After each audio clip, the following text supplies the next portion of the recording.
शुरुआत में हमें एयरपोर्ट दिखाया जाता है जहां हम ब्रैड नाम के एक पायलट को देखते हैं। वो तेजी से जहाज की तरफ जा रहा होता है और साथ ही साथ वीडियो कॉल पर अपनी बेटी से बात भी कर रहा होता है। उसकी बेटी कहती है कि आज सुबह मैंने न्यूज देखी थी जिसमें बताया जा रहा था कि आप जिस एरिया में जा रहे हो वहां का मौसम बहुत ज्यादा खराब है, जिस वजह से और भी कई सारी फ्लाइट्स कैंसिल कर दी गई हैं। इसलिए आपको भी अपनी फ्लाइट कैंसिल करके घर वापस आना चाहिए। लेकिन ब्रैड मुस्कुराकर जवाब देता है कि मैं पहले भी कई बार ऐसे मौसम में सेफली जहाज उड़ा चुका हूँ, इसलिए तुम परेशान मत हो, मैं जल्द ही घर वापस आ जाऊंगा। ये सुनकर उसकी बेटी खुश हो जाती है और कॉल काट देती है। उसके बाद ब्रैड जहाज के केबिन में आकर को पायलट से मिलता है। को पायलट थोड़ा सा नर्वस था क्योंकि आज वो पहली बार फ्लाइट उड़ाने वाला था। तभी एक एयर होस्टेस आकर ब्रैड को बाहर बुलाती है, जहां एक पुलिस अफसर ब्रैड को बताता है कि इमरजेंसी की वजह से तुम्हें एक कातिल को अपने साथ ले जाना पड़ेगा जिसका नाम टोनी है। टोनी एक बहुत ही ताकतवर और खतरनाक इंसान है जिस पर मर्डर का केस है और अब इसे जहाज के जरिए दूसरी कंट्री ले जाकर उम्र भर कैद के लिए जेल में डाला जाएगा। वो पुलिस अफसर ब्रैड से कहता है कि ये जिम्मेदारी हम तुम्हें इसलिए दे रहे हैं क्योंकि तुम एक काबिल और समझदार पायलट हो। ब्रैड मान जाता है और टोनी को सबसे लास्ट वाली सीट्स में बिठा देता है ताकि बाकी पैसेंजर्स को कोई परेशानी न हो। उसके बाद सभी पैसेंजर्स अपने सीट्स पर बैठ जाते हैं और ब्रैड जहाज के स्टाफ के पास आकर कंफर्म कर लेता है कि सभी पैसेंजर्स आ गए हैं, जिसके बाद जहाज टेक ऑफ कर लेती है। ऊंचाई पर पहुंचने के बाद ब्रैड जहाज को ऑटो पायलट पर लगाकर को पायलट के साथ अपनी फैमिली के बारे में बातें करने लगता है।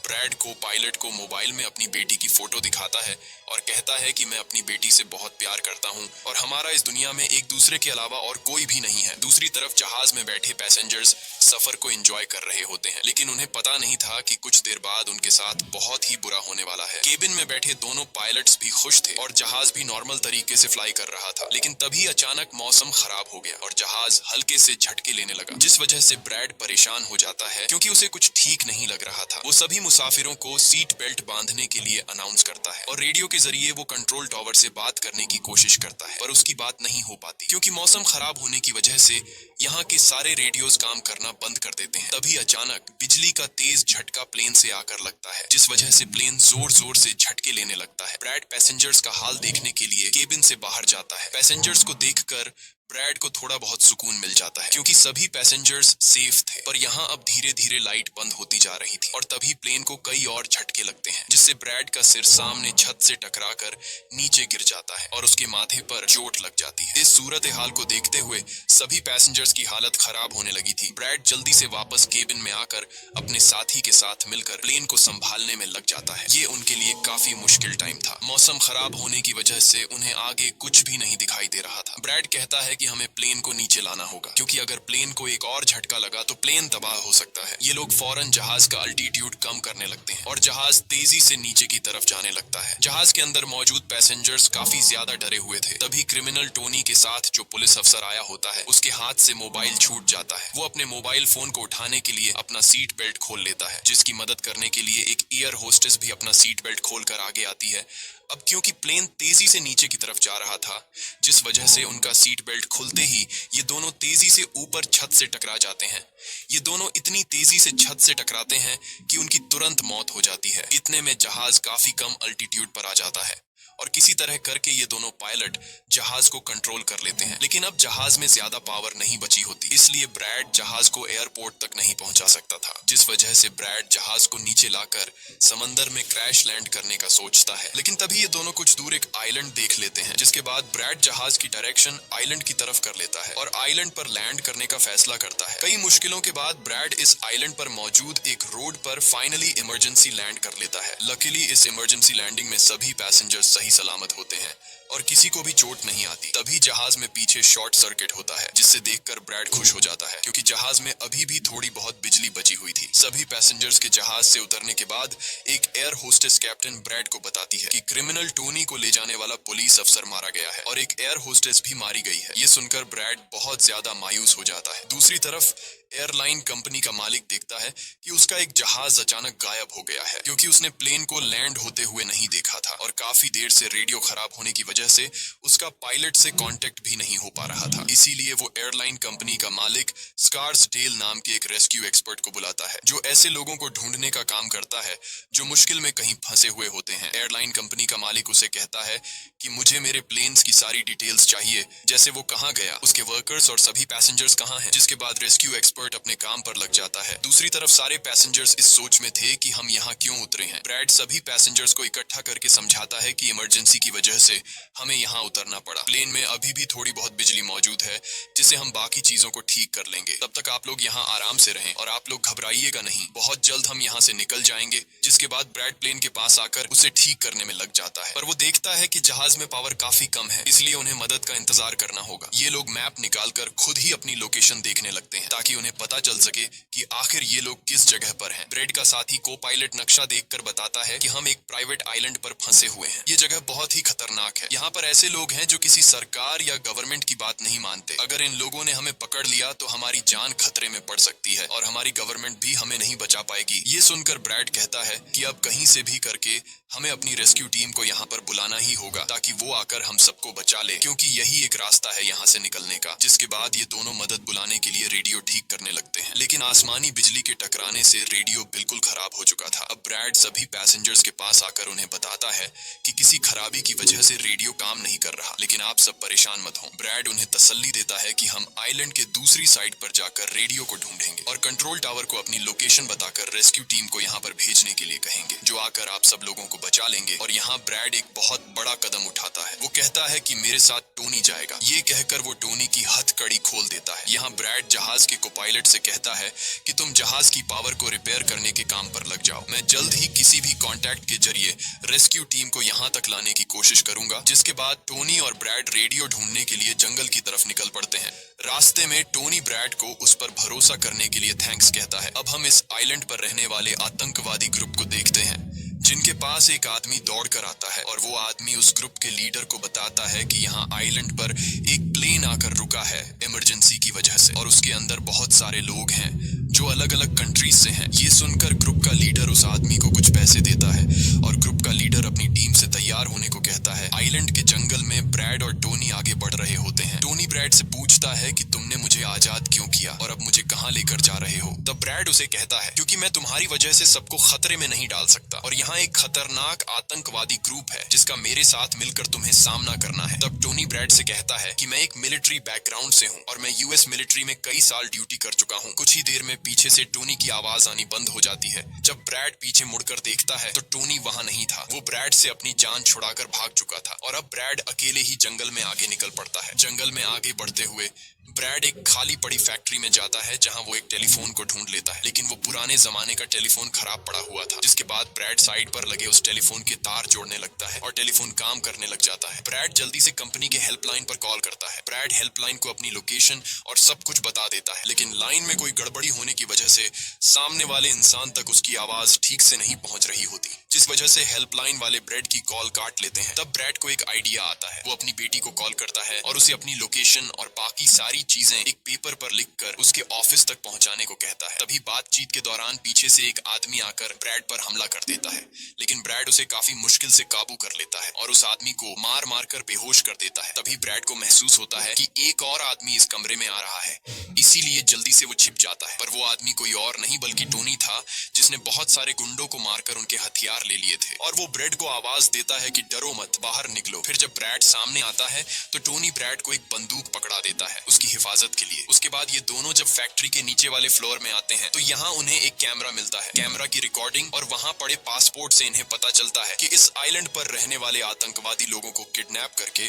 उनकी फैमिली से काफी बड़ी रकम की डिमांड करते हैं। और जब किडनैप किए हुए बंदे की फैमिली की तरफ से उन्हें पैसे मिल भी जाते हैं तब भी ये लोग उसे छोड़ने के बजाय मार देते हैं। ये देखकर ब्रैड समझ जाता है कि हमारे पैसेंजर्स भी खतरे में हैं। जिसके बाद ये दोनों बाहर निकलते हैं और सामने उन्हें एक गाड़ी दिखाई देती है। ये गाड़ी उस आतंकवादी की थी जो कुछ देर पहले ब्रैड के हाथों मारा गया। अब ये दोनों बाहर खड़ी गाड़ी में बैठ जाते हैं और अपने पैसेंजर्स की तरफ जाने लगते हैं। उधर सभी पैसेंजर्स ब्रैड के इंतजार में बैठे हुए होते हैं कि ब्रैड जल्द ही उनके लिए मदद लेकर आ जाएगा। तभी उन्हें किसी गाड़ी की आवाज आती है। गाड़ी की आवाज सुनकर ये लोग खुश हो जाते हैं और ये लोग समझते हैं कि ब्रैड उनके लिए रेस्क्यू टीम बुला लिया है। लेकिन ये रेस्क्यू टीम नहीं बल्कि इस आइलैंड पर रहने वाले आतंकवादी थे। वो लोग गोलियां चलाकर सभी पैसेंजर्स को डराने लगते हैं। उन गोलियों की आवाज ब्रैड और टोनी ने भी सुन ली थी, जिसके बाद ये लोग कार की स्पीड बढ़ाकर जल्दी से प्लेन तक पहुंचने की कोशिश करते हैं। आतंकवादी ग्रुप का लीडर एयर होस्टेस से सभी यात्रियों की लिस्ट मांगता है। डर के मारे जल्दी से एयर होस्टेस उसे लिस्ट लाकर दे देती है। फिर गैंग का एक आदमी को पायलट से पूछता है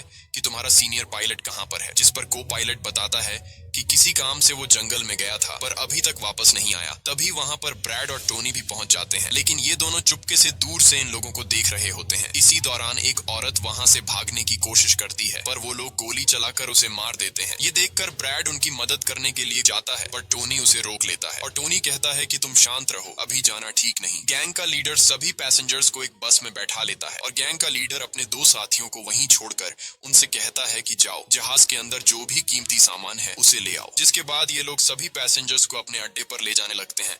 गैंग के जाने के बाद ब्रेड टोनी पर गुस्सा करने लगता है कि वो लोग हमारे पैसेंजर्स को ले गए और तुमने मुझे जाने ही नहीं दिया। जिस पर टोनी उसे समझाता है कि वो लोग काफी ज्यादा थे, अगर तुम चले भी जाते तो इतनी बड़ी आर्मी से अकेले नहीं लड़ पाते। अब ये दोनों प्लेन की तरफ बढ़ने लगते हैं और उन दोनों गुंडों को पकड़ लेते हैं जो प्लेन से कीमती सामान चुरा रहे थे। ब्रेड गन पॉइंट पर उनसे पूछता है कि तुम्हारा लीडर पैसेंजर्स को कहां पर लेकर गया होगा, जिस पर वो बताता है कि यहाँ से कुछ दूर हमारा एक अड्डा है और वो सब वहीं गए होंगे। दूसरी तरफ ब्रेड की बेटी रेस्क्यू एक्सपर्ट के पास ब्रेड का लिखवाया हुआ पेपर दे देती है, जिस पर प्लेन का लोकेशन और सारी जानकारी लिखी गई होती है। रेस्क्यू एक्सपर्ट सैटेलाइट की मदद से प्लेन की लोकेशन का पता लगा लेता है। उन्हें पता चल जाता है कि प्लेन एक आइलैंड पर फंसा हुआ है और उन्हें यह भी पता चल जाता है कि इस आइलैंड पर एक खतरनाक आतंकवादी ग्रुप है। इसके बाद वो रेस्क्यू ऑफिसर अपनी एक प्राइवेट आर्मी के कैप्टन को कॉल करता है और उसे ये सारी सिचुएशन समझाकर उस आइलैंड पर जाने को कहता है। प्राइवेट आर्मी का कैप्टन मान जाता है और अपने साथियों के साथ एक पैसों का भरा हुआ बैग और कई सारे वेपन्स के बैग गाड़ी में लोड करके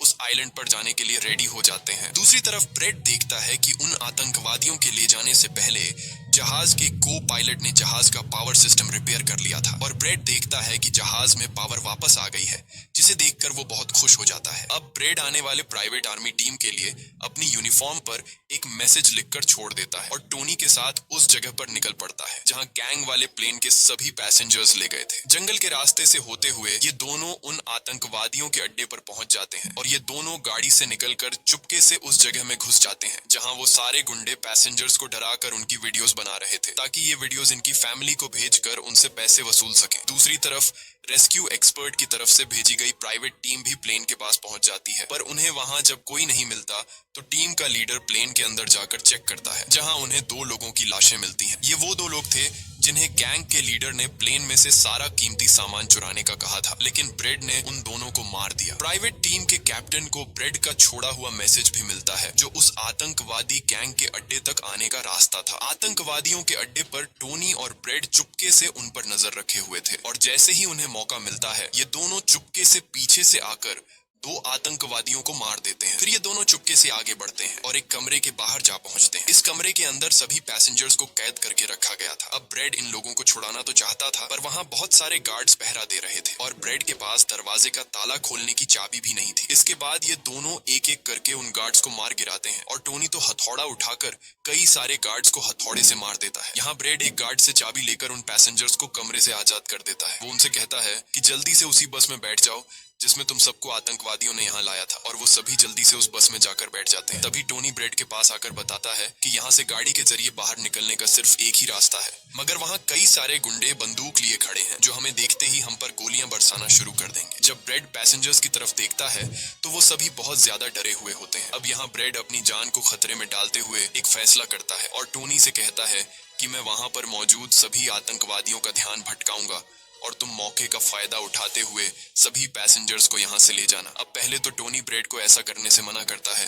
वो कहता है कि ऐसा करने से वो लोग तुम्हें मार देंगे, लेकिन ब्रेड कहता है कि इसके अलावा हमारे पास और कोई दूसरा रास्ता नहीं है। ये सुनकर टोनी मान जाता है। ब्रेड वहां से निकलकर आतंकवादियों के पास आता है। वहां ब्रेड गैंग के लीडर से बात करता है कि मैंने हेल्प के लिए इन्फॉर्म कर दिया है, जल्द ही यहाँ पर रेस्क्यू टीम आ जाएगी, इसलिए सभी पैसेंजर्स को यहाँ से जाने दो। ये सुनकर सभी गैंग वाले ब्रेड पर हंस पड़ते हैं और ब्रेड को पीटने लग जाते हैं। गैंग का हेड कहता है कि ऐसे कैसे छोड़ दूं, पैसों के बिना मैं किसी को नहीं छोड़ता। और अब जैसे ही ये लोग ब्रेड को मारने वाले होते हैं, तभी वहां पर प्राइवेट रेस्क्यू टीम पहुंचकर आतंकवादियों पर हमला कर देती है और काफी देर तक गोलीबारी करने के बाद गैंग के कई सारे लोगों को मारकर वो ब्रेड को छुड़ा लेते हैं और ब्रेड को बस में उठाकर यहाँ से निकल जाते हैं। यहाँ गैंग का लीडर देखता है कि उसके कई सारे साथियों के साथ उसका छोटा भाई भी मारा गया। ये देखकर वो बहुत ज्यादा गुस्सा हो जाता है और कसम उठाकर कहता है कि वो इन लोगों में से एक को भी नहीं छोड़ेगा और सभी को चुन चुन कर मारेगा। इसके बाद वो अपनी टीम से कहता है कि जल्दी से तैयारी कर लो, हम जल्द ही इन लोगों को मारने के लिए निकलेंगे। बस में प्राइवेट टीम का कैप्टन सभी को बताता है